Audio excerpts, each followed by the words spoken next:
So, one of the most important art forms in American culture, and one we're going to pay a lot of attention to this semester, is architecture.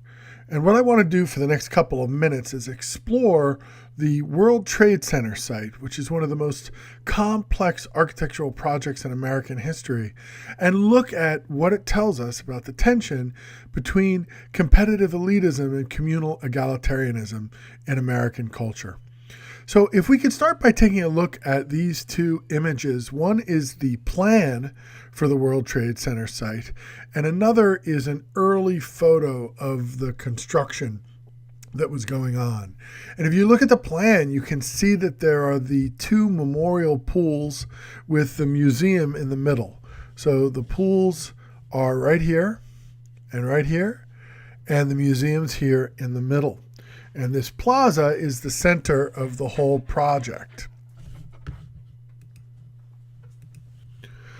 Then surrounding the plaza, you have a series now of towers. So instead of twin towers, there's Tower 1, which has already been built, Tower 2, which has not, Tower 3, they're halfway through, and Tower 4, which was the first building complete. And then also on there is a transportation hub, and then a park closer to the water. And you can see a lot of this already begun here in this drawing. There are the pools, there's the museum, so the two pools in the museum, and over here is some work on the transportation hub. So what's interesting about this, to me, is that the towers are iconic representations of competitive elitism in America. They represent the highest level of capitalism and America's financial markets and the economy and the competitive capitalist economy that drives our culture.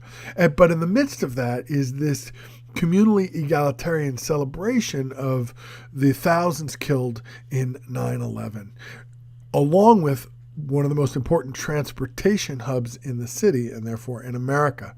So you have this site that pulls together both of the major American impulses, right? The competitive elitism of Wall Street and the financial markets with of Manhattan, right? The financial capital of the world, with the communal experience of loss and memorial of the 9/11 tragedy. So let's take a look at Tower 1, which was very carefully and deliberately constructed to be the tallest building in the United States. There's a big debate about the tower, and you can see an artistic creation of it here, and then an actual photo. And it really is a spectacular building, and it's meant to be sort of a symbol, right, of American cultural triumph and America and New York reborn and America's financial markets restored and Americans' symbolic international clout restored after this assault. So it's definitely an icon of competitive elitism. But if we look then at the museum, and the memorial, we get a very different experience. We get a place of contemplation of loss that emphasizes the communal experience. The pools and the underground museum are celebrations of a shared national tragedy. And inside the museum are amazing exhibits like this collection of images of all the people who died there.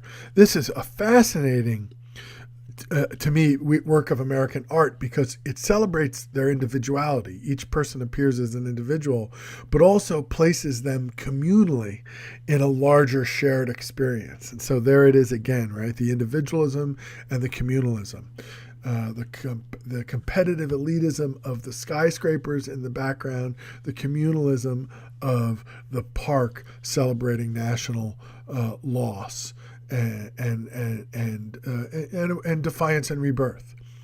I also like to I'm fascinated by what's called the Oculus, which is a transportation hub that they're building in the middle of all of it. It looks like a giant, moth or bird or something. It's a crazy looking building. And it's a spectacular construction on the outside. And on the inside, it's this incredible hub of the city's subway system and the city's transportation system.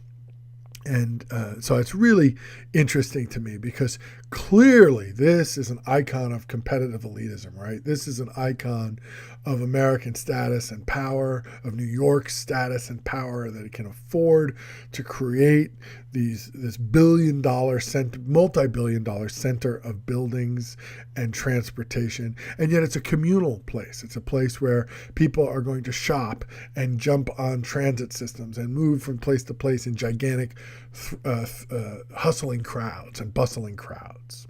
One last thing I want to show you before I wrap up this quick video. We're going to get in the habit of doing what I call annotated works citeds. And you'll notice that these works cited citations follow MLA format, but they also include evaluations of the sources that we're using. Do they meet the highest academic and professional standards? If they do, how? If not, why are we still using them? What is their value? And so you can see there's little reflections on websites from which I culled these pictures and some of the background that I'm sharing with you.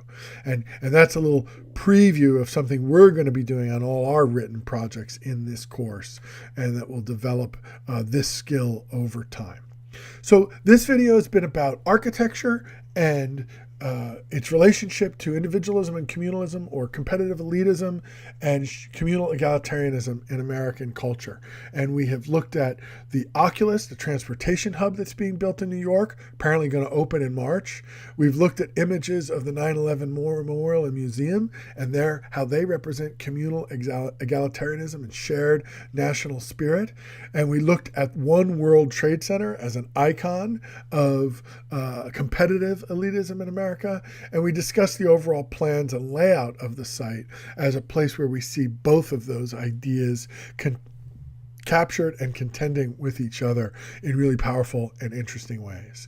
This is an example of the kind of analysis and discussion we're going to have throughout this semester as we talk about the artifacts of American culture, in this case, architecture.